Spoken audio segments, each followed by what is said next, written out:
mutebasebo no balikola tusazeyo tukunoonyeko okusinziira omuliro oguli ku social media n'ebigambo ebimu byewaze naawe opostinga nti mu ebyo wagambye nti gravity mulogo saga nti gravity mulogo nagambye kulwembeera omanyi omuntu kasita ayogera ekigambo nekituukirira ffe nga ffe mu Buganda tuba tumanyi nti alina ekintu ekyenjawulo ekiri ku lulimi lwe katokeera kuma kyokujookinga around nepostinga nga gravity oli mulogo ate yanziriza kiwemu okumpemula yankubirako awo esimu nangamba nti akawunti ye bagibbye si yakikoze nange nteekawo condition nga nti bagdala gravity si yakikoze akwate bayibuli adde bannamawulire agambe sinze yakoze okulumwa kwe yawumudde ku peegi yange awo njakakasa nti si yakoze ki si yakikoze naye abanga takikoze mba mmanyi nze ku lwange kubanga gravity mumanyi byasobola okukola byatasobola kukola kyekyabaddewo ekito naye nga omuntu okubeera n'olulimi olutonda ekintu tuba kitegeeza nti nno oli mulaguzi ate mu bulaguzi mu Buganda tuba tumanyi omuntu alagula ateeka kubanga mulogo okitegeera kyova nagenze negamba gravity oli mulogo jokingly because tusaaga ne gravity asaaga nange nensaga naye but reply ye yanewunyisiza kubanga nze mubamu ebintu byasasobola kuvuma gravity mubamu ekintu kyasasobola kuyisa mu kamwa kange nga kinyonyola gravity because muwe ekitiibwa mba nsobye nti agenda kunziriza ekitiibwa ekyo okusaaga n'okugamba jokingly n'omutaaginga mba mmanyi kubanga sigwe gusosola okutaaginga gravity ku peegi yange mutaginze emirundi mingi nate newunyiza ku mulundi okujja n'ayogera ekigambo ekinene kubanga kyankanze nnyo gravity eyo omuntu atereka obusungu watefe kino nakitwala serious kuba ebintu by'ennaku zino byakwegendereza ekigambo kyo kintu nakitwala serious nakiteeka mu mateeka ate teriyo tteeka lisobola kunvunaana because amateeka tegakwata ku kintu ekiyitibwa obulogo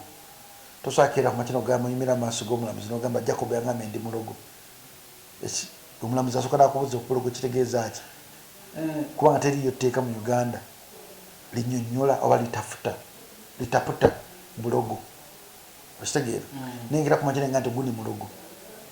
obulogo tebabukugonizinga mu mateeka okitegedde kati awo batasobola kunkwata nze nkola ebintu nga mbyegendereza kubanga mmanyi nti essaawa zino kyoyogera ku social media kisobola okutandinga against you mu mateeka kyovola nti nekkaana nnyo ebintu byenjogera ku mpewo nekkaana nnyo ebintu byenjogera ne ku social media zange ez'enjawulo oli mumativu era oli musanyufu n'ebigambo gravity byali mu kuwanda eri mu Muganda waffe chameleon oba muyimbi munne buli muntu alina engeri gyapasivingamu ebintu mu bantu b'enjawulo ate buli muntu nze ngeri gyompisaamu si ngeri gyempisaamu omulala gravity okwogera ensonga zalina okuba nga alina ensonga lwaki kuba ne chameleon si ye muntu ali perfect chameleon muntu chameleon asobya chameleon asobola okukola ekintu kyonna ekiri weird nga gravity wasobola okukola ekintu ekiri weird ne chameleon asobola okukikola so olutalo lwabwe lusooka okuba nga luli person nga chameleon yamugamba ekigambo ekitamusanyusa oba nga chameleon yamusaba ekintu n'agana okukikola so bwabanga chameleon yamugamba ekintu n'agana okukikola gravity waddembe okuwaayo opinion eri abantu ate gravity waddembe okulabisa chameleon nga wayagala kubanga eno ensi buli muntu alina wiiri engeri gyanyonyolamu ekintu engeri gyafulumyamu obusungu bantu banyinyi balina obusungu mu mitima gyabwe naye kibaleeteko ogendenga mu maaso mu mitima gyabwe kwe kubanga nti obujjayo kati gravity ali mukujjayo obusungu chameleon bwe yamuyisaamu chameleon si muntu mwangu nno nga omulabaawo lwakubanga abeera mu bantu alina akantu kayina ak'enjawulo bamayanja family kebayina kebayita sympathy balina ka sympathy mu bantu kubanga chameleon okuva mu ntalo ez'edda Bebe Cool Bobi Wine nga beegasse abantu bamusaasiranga akantu ako ne kamubeererako kati okumulumba n'okola erinnya kiba kizibu ate olumba Bebe Cool n'okola erinnya naye ku Bobi Wine ne chameleon tosobola bakolerako mannya so gravity okwogera byonna byayogera mannya afulumya obusungu chameleon bwe yamuteekamu oba bwe yamuyisaamuko ate nga kisoboka kyayogera nti kituufu because ffenna tetuliiyo baali babiri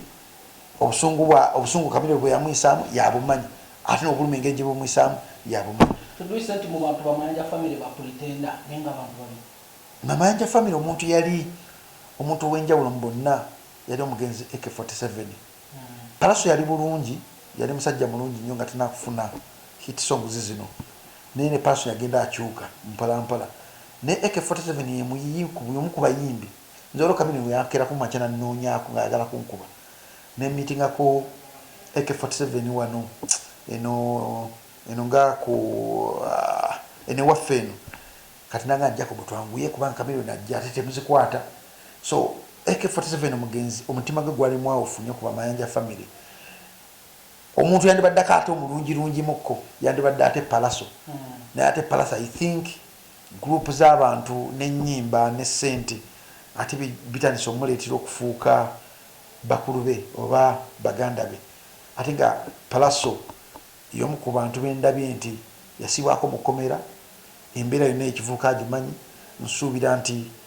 mu Amerika yatuukayo ne ssente nsuubira si bye bimu ku bintu ebisobola omukyankalanya obwongo okufuuka omuntu omulala but n'embeera zigenda zikyuka ne attitude oba omulaba ng'akola interview alina attitude gy'ate alina ku luli omubuuza ekibuuzo ku kamera nga munnamawulire amubuuza n'azala wa munnamawulire alina engeri gy'akolamu ebintu bye Palaso etuulaawo nenewuunya nti Palaso wange oli era omukakkamu yalagawa Palaso wange oli ataalina obusungu yalagawa Palaso wange oli atayina malala yalagawa kati Palaso yegwe missing naye kati Palaso naaliwo nange simutegeera kubanga Palaso ono ali complicated nnyo yakyukira ddala ebintu bingi nnyo. Is it the right time to judge Chameleon mu Burundi bwali? Judgment eri in between buli muntu waddembe okujajinga omuntu engeri gyalabamu nange ku bino byenjogedde waliwo omuntu agenda okunjajinga naga Jacob biki byayogedde wakyayogedde bwati but okujajinga Chameleon kusinziira ani amujajinga ayinza okuba nga alina obusungu bwe nekiyamukola abamukwatibwako ennaku bayinza okuba nga balaba embeera eriwo but behind every ekintu ekyapeninga wabeerawo cause yekintu ekyo kwapeninga so ebintu byetukola nga tulina sente nga tulina amanya nga tulina obuyinza ye outcome yaffe nga Katonda tujjako favor because buli muntu yena ali waggulu otuuka ekiseera notandika okusengerera ng'odda wansi but ebisobola okukuwanirira nga odda wansi byebintu ebirungi byewakolera abantu bw'oba nga wakola bibi ebyo byokka byebikutandika okuzza wansi ku speed ova mu kino nodda mu kino nova mu kino nodda mu kino nova mu kino nodda neweebuuza lwaki ekimu kiriwo ekiti kumba osasulira amaziga g'abantu abantu abagamba kale gundo yankoze kino kale abantu bakuyitanga ku bivulu n'otuukayo n'ogaana okuyibya yimbe ne bakuba obutebe abantu abaafa ku lulo abantu ebintu bingi nnyo omuntu byasasulira so buli kintu omuntu kyakola ku nsi kuno okisasulira oba oyagala watoyagala bw'otakisasulira abaana bakyala n'obasomesa otya ne bafuna digiri zitya basasula ensigo gyewasiga eri abantu ab'enjawulo. Oli mutunuulizi w'ensonga nawe watubako n'obeerako ne ku street naye gwoli ttiimu ani era ogwawo abaana babiri that is Gravity and Chameleon kuba bafuuse ensonga ku internet. Gravity ali real Chameleon tali real Gravity ta pretendinga Chameleon na pretendinga Chameleon asobola okutereka ekintu ky'omukoze emyaka mingi n'akusiriikirira naye wakukwatako mu ngalo ze ttaano weeziti bw'otegeera Chameleon kikyali. Gravity wayogera ensonga agivaako Gravity wayogera ensonga obulumi bwe bufuluma Gravity ali omuntu asobola okukeera ku makya okwogira engeri gyawuliramu tapretendinga abo nno tulina batono mu ensiike muno nti asobola okukeera ku makya laga Jacob oli wambwa nakubira n'ensonga yaki oli wambwa kiri eriggo okuzitereeza oba okuzimba omutima bw'ozimba omutima kiddira ggwe because yakubuulidde it's your time okwetereeza because bw'obeera n'obulamu osobola okutereeza ebintu bingi nnyo osobola okuddayo mu byayita bino otandika obitereeza osobola okutereeza ensobi zo zewakola but ekibiira weird kwe kuddira omuntu ng'omugambi akajonja akamuli mu maaso n'azimba nagamba nanyiiga naye nga gwe omutundu yeteera ba face naye gwe omutundu omugamba munange wetereeza olina akajonjo wano waki okantereeza kako biki kalekeeko mu life tuli okukola mistake nazigonjoola bw'oba okyalina obulamu oba osobola okukolera ku makya okukola ekintu kyonna so ku ttiimu yonna Gravity ne Dr. Jose Chameleon ze ndi in bido because simanyi nsonga lwaki Gravity awala n'oli simanyi ne Chameleon wachi yakola gravity mina byamukola so mbeera ndikabalaba nagamba asinga okuwa punchline genja nenyongosaamu nenjogerako asirise gwe ngamba ntino osanga asirise alina ensonga akyasirise jamani olumuluzi w'ensonga Washington yavaayo n'agamba boycotting endongo ya gravity. Was it a right statement? Washington naye ali evil atya omanyi nze ndi ruyo Washington mbadde naye mu industry y'endongo muno Washington yawambako ne leader Jasmine YouTube channel ye nga bakataka iba kebata yuandimi nagiwamba nagitwala we yagitwala leader Jasmine addamu nagulawo YouTube channel endala omuntu ayagala industry alumirira industry ekyo yandibaddaga nti kamanyi tuferinza out n'omuyimbi kamuleke kata kyewunyisa nawulidde leader Jasmine yanzeeyo wa Washington kinawulidde naye nga ate Washington yamuyisa mu bintu bingi nnyo mu bulumi obw'enjawulo kyenga nti abayimbi abasinga obungi sitaani talokoka katonda akuyamba nalabanga omuntu kalaze zisiime zitwale omuleke omulabe bulabi so Washington byayogedde okubakotinga gravity si ye mulungi atuukiridde naye alina obuzina bwe bazze ngaakola mu industry binyi bye nandibadde njogera byemanyi ku Washington okitegeera nze kugambyeko kintu kintoka yatwala YouTube channel yali Jasmine nga kuliko limba yuan minga lufuuse ensonga luyingidde akakadde kamu awo n'agitwala senga yali ayagala nnyo industry ng'ayagaliza nnyo ya Jasmine oba ng'ayagaliza enkulaakulana y'omuyimbi yenna yandibadde amuleka kubanga abantu bangi nnyo omanyi abantu abalina omutima bangi nnyo abalina omutima gwe gutyo wano ayintere we yava mu Swangs Avenue bamuggyako peegi ze zonna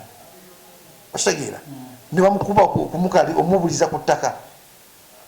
kyenga nti tulina abantu bangi ba fake people abeefula the good people obala ku TV awo nga boogera naye nga mu mitima gyabwe ebintu byakoze abantu babazizza nnyo wansi babalinnyeko baleetedde industry okubanga eri bweti bweri because banyumira nnyo industry okubanga eri bweti so Washington okwogerekeramu ebintu bingi nnyo byemmanyi just nkubuddeko kamu nasooka abitereeza ntugamba ye amutuukirivu naye oba tatereezanga bintu byeyali akoze manyanga talina audacity okwogera ku gravity okuboycottinga music we because gravity speaking nze bwongo bwe ekimuluma nga ye weyayogedde ekimuluma ng'agamba abantu baboycottinga music we gravity naye gravity amanyi kiki Chameleon kyeyamuyisaamu ekyamuleetedde okukola because Chameleon tali perfect si malayika Chameleon ebintu byakoze obiweeringa ne ku gravity byakoze ebya gravity bitono nnyo ebiti ku Chameleon byakoze so kiba kitegeeza nti eno industry ekigivula vibrant kwe kubeera ne issues weziti gravity kuvaayo kwogera Chameleon kuvaayo kola Washington kuvaayo kola kwe kubeera vibrant wet but teri muntu ali perfect mu industry yaffe abantu bonna beefula nti baagaliza nnyo industry they are fake they are users tebasiima bambwa abo boolaba abantu that is it the time of DJ Jasmine to Washington ajja kunyusa DJ Jasmine artist mulungi bwakabi nnyo era nze annuma nganza omuntu but bw'aba nga yaze wa Washington nga Washington yakirako ku makya n'amuggyako YouTube channel ye kati alinde ekitwala obulamu ajja kitegeera alinde ekitwala obulamu ajja kitegeera omwe bagamba stand talokoka that's what they say stand talokoka bw'aba nga yatwala YouTube channel ye kale sawa zino nakyusa bamanaja bangi nnyo natukosera nagamba kanziri wa Washington naddayo byempulira bwanga bituufu Jasmine nga yaddayo wa Washington nga Washington saaze nga manaja we kale kinaddako kijja kutwala bulamu trust me Gravity okuvayo n'agamba nti nno Chameleon yamusobola n'endongo kibadde kyetaagisa era kituufu amusobola kino bwekikuba mu tooki amanyi Kavubuka ono asooka okuleetera okulowooza nti nno osinga bazadde b'okutegeera era Kavubuka ono asooka okuleetera okulowooza nti nno gwe w'amaanyi asingayo ku kyalo but awakula ennume tewakula emu omuganda watu wagamba kati gravity zonna ennyimba ze wazigattagatta n'agamba nti nasuula Chameleon nze kubanga emba neewuunya kubanga Chameleon omu ku basajja I think bukyanga Uganda ebeerawo era asinze okutunda Uganda omuntu ayinza omuddirira ye Eddy Kenzo ne Reddy and Weasel abantu basatu abo bakoze ebintu ebiri unique oba oyagala watoyagala oba toyagala kutegera nti radio and blues bakola ebintu biriniki bakuba ennyimba ne bakyusa industry yali etambulira bakamiyoni baali bagitulimbira nti bo ba big three teri muntu abalijjamu ne bajja naga tumulimba tujja kuwaguza tubayingiremu tubeere ba number 1 tuwete n'abantu abalala good life yakuba akajiweeti ne tufuna ba David Dutalo ne tufuna ba Eddy Kenzo okitegera ekitali wedda so nze ntunula nnyo nengamba nti mu bantu katonda be yawa abali gifted mu Uganda muno nga bayimbi Chameleon is one of a kind era nze mba ne sente nga nti Jacob ntukwade milioni 10 eza dola muyimbi ki mu Uganda so okulwana n'aba Nigeria ali ogwo nze ndikyali wa Eddy Kenzo mwagala nnyo but Chameleon katonda yamuwa ekintu ekiri unique mu bonna. He is a songwriter, producer, artist, ate mwangu wa kutunda bakwange empisa ze zombi nga y'omuntu neje mwangu wa kutunda mwangu wakera kumacho kukwata milioni zo 10 eza dola noganto Chameleon ina mote milioni 10 eza dola mu Full International nataka kukuletera buli mwezi mitolo nga 10 changu ekile kubimbi yana mu Uganda wano because just ekinzo musumbwa egi bracket yachuka kati egi bracket kuba international yachuka chovulaba bebe kuna nayimba atia taswa kuba international enyimba ziyanda badayimba yanda badazwa mutabani we na focusinga ku mutabani we kwanga mutabani we ali mu egi bracket yemu nabasajja bakuba international ba Wizkid ba Davido ba Joe Boy ba Fireboy ba Eddy Kenzo atanso jiva mchovana na Eddy Kenzo naye tebakyakuba nnyo ennyimba ze international level because naye age bracket yatanso jivaamu so Gravity mulungi is a good performer is a one of a kind yasanyeyo byafaayo wa GNL baba Baluku baba Taka Squad bani bonna bali bayimba hip hop teri muntu mu hip hop yali awangaddeko nga Gravity ekyo muwasatu ne mugamba iza one of a kind we man ntuzize meza okuliba legend aba hip hop Gravity I think yadivira GNL Zamba wabanga GNL Zamba tali nawo Gravity ya fuga hip hop mu Uganda but ate ekyo tekimuwaza kweyimba ku muntu ali versatile asokuba ango zonna eza industry ya Uganda so waganta asobola Chameleon nze kulwanya nsekanenga ono mwana tamanyi lumbe luyinza mutta oyo omusajja Chameleon he is one of a kind. Gravity is great but Chameleon is the greatest of all time. You understand? Yes. Gravity wakabi mulungi mu performer etogera mu Uganda no gamba nkwade stage yiyo muyimbi kigoso okera mu kuwanisa abantu obutebe Gravity limu asowa munyigamu but Chameleon aina angles zonna ezifuga industry ya Uganda but empisa zembi zezimuleta okuba nti azize ekitone kyemabega. Okay. Togereko ku mukwano gwa Eddy Kenzo. Akayimba ke yakubye ne bagamba era akoze atasemyekozowa.